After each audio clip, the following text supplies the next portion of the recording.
And let me say this, that China has a special place, with no doubt, to enhance the competitiveness of Africa by doing two very important things to us in the global south and especially in Africa.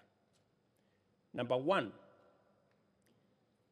is for China to work with us in the reform of the international financial institutions so that we can leverage on these institutions and use China's muscle to invest more in those institutions and to work with us in its reform so that countries in the developing world can access more concessional development financing to lift the huge burden on many African countries of liquidity that they experience at this point in time. We want to thank China for China's willingness to invest in our regional multilateral development banks, the Africa Development Bank, Afrexim Bank, Trade Development Bank, to facilitate Africa's growth and development initiatives.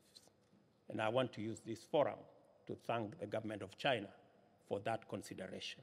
China's immense knowledge and capabilities in renewable energy will go a long way in ensuring that we unlock the huge potential of renewable energy assets in our continent and investments in green manufacturing, green industrialization.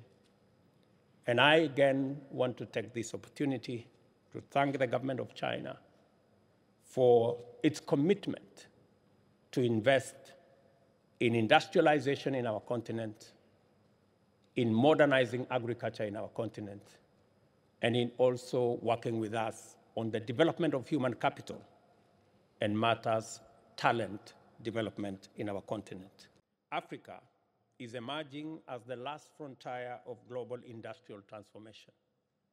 With its tremendous endowments of millions of youthful, skilled, and educated young people, abundant natural resource wealth, including minerals and expansive tracts of arable land, as well as green energy potential, Africa possesses unique capacity to drive the next phase of global industrialization. This means that Africa can become the world's clean, green, cheap global manufacturing hub if the right volumes of investment is directed to our continent within a short time. Africa is also a vast market of over 1.4 billion people. Under the Africa Continental Free Trade Area, Pan-African integration is taking off to a highly promising start, with a GDP of $3.5 trillion, which is expected to rise to $4.2 trillion by 2027 in just about 3 short years.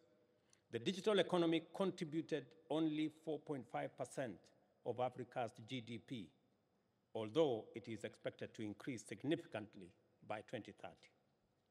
Today, the digital economy is accessible to everyone with access to a mobile phone, and consequently, the world which we knew of diverse peoples dispersed across distant continents has given way to a global village where all interaction, whether it is conflict, collaboration, or competition, is only a click away from a button.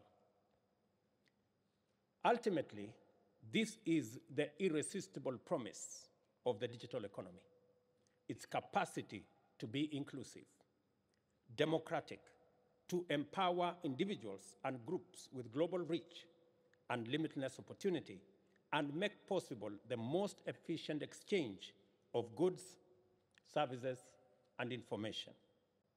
The transformational impact of the digital economy is tremendous.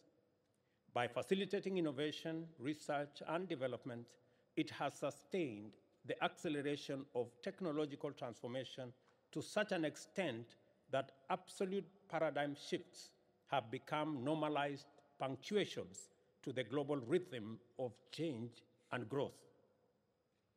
In only a few decades, we have seen the hopeful beginnings of basic computer programming, as well as the latest advances in artificial intelligence and other cutting-edge technologies. The digital economy has disrupted the traditional economy, reorganized many of its sectors, and abolished others while introducing new ones. It has redefined knowledge, education, information, and entertainment as goods and services, whilst questioning our assumptions about capital, work, leisure, and productivity. The rise of social media has democratized privileges and services that before were enjoyed by a select few, and has facilitated the lucrative monetization of non-traditional goods and services and productivity in activities that in earlier times did not qualify as gainful work.